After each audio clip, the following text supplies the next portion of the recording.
सुबह पढ़ो या रात को, बस इस बात को याद रखो कि सफल बनना है एक दिन आपको। रात तक सिर्फ चैटिंग करने वाले ही नहीं जागते, कुछ सिर्फ ऐसे भी होते हैं जो अपना करियर बनाने के लिए जागते हैं। दिन में पढ़ते समय नींद कैसे आ सकती है?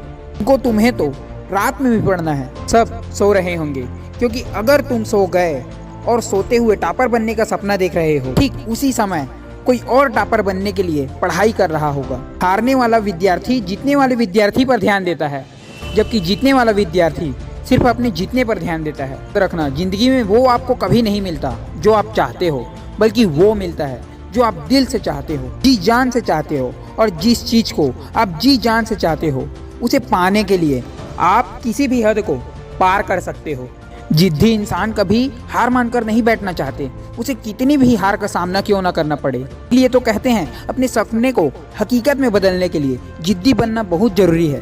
तो सुबह के पढ़ाई को शाम में टाल देते हैं, शाम के पढ़ाई को रात में टाल देते हैं, रात को घोड़ा बेचकर सो जाते हैं और फिर खुद सोचते हैं उनका दिन पूरा बर्बाद कैसे हो गया। उनकी बहुत बड़ी गलतफहमी है, उनकी दिन नहीं बल्कि उनकी आने वाली पूरी जिंदगी बर्बाद हो गई है। लोग बहाना बनाते रहते हैं कि जैसे चलो थोड़ा सोशल मीडिया देख लेते हैं, एक बार किसी से बात कर लेते हैं, चलो अब थोड़ा गेम खेल लेते हैं, चलो बाहर घुमाते हैं। जब रात होती है तब लगता है कि थोड़ा सा पढ़ लेना चाहिए, और जब पढ़ने बैठते हैं तो नींद आने लगती है। दिन भर अपने बेतुके कामों को करने से पहले पढ़ाई क्यों नहीं की? तो उसे पाने के लिए दिन भर में सबसे आखिरी काम क्यों रखा?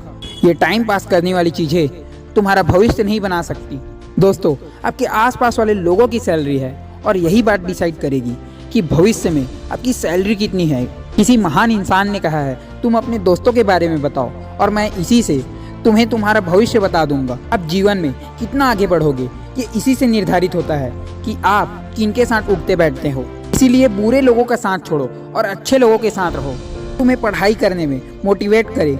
रुकावटें आएगी, संदेह करने वाले भी होंगे, गलतियां भी होगी, लेकिन कड़ी मेहनत के सामने ऐसा कोई सीमा नहीं है जिसे आप छू ना सको। ये बात याद रखना कि कुछ नहीं मिलता दुनिया में मेहनत के बगैर। अपने साया भी मुझे धूप में आने पर ही मिला। जब हम बड़े हो जाते हैं तब हमें पेंसिल के बदले पेन दे दिया जाता है, ताकि हम समझ जाए कि अब हमारी गलतियों को मिटाने वाला इतना कोई आसान नहीं है। इसलिए ऐसी कोई भी गलती मत करना जिससे तुम्हारा भविष्य बर्बाद हो जाए, कि फिर बाद में रोने के सिवाय तुम कुछ नहीं कर पाओगे।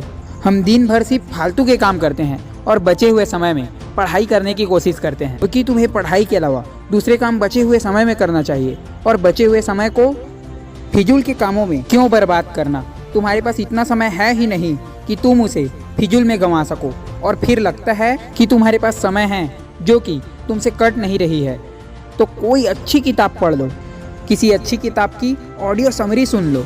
दोस्त, अगर समस्या आपके अंदर है तो समाधान भी आपके अंदर ही मिलेगा। ऐसे तो मैं सिर्फ आपको सलाह ही दे सकता हूँ। अंत में मैं सिर्फ इतना ही कहना चाहूँगा, बहुत से लोग मिलेंगे, बहुत से दोस्त जिंदगी में आते जाते रहेंगे, लेकिन एक बार ये जो समय गुजर गया ना, तो ये फिर कभी नहीं आएगा। अपने शौक जरूर पूरा करो, लेकिन इस कीमत पर नहीं, वरना बाद में तुम बहुत पछताओगे। हार किसी से नहीं होता, तो तू करके दिखा। ये वो काम है जो तुम्हें मंजिल दिखाएगा। आशा करता हूँ कि इनमें से कोई न कोई बातें आपके दिल में जरूर लगी होगी और आपको पढ़ने के लिए मजबूत जरूर बनाएगी। So all the best.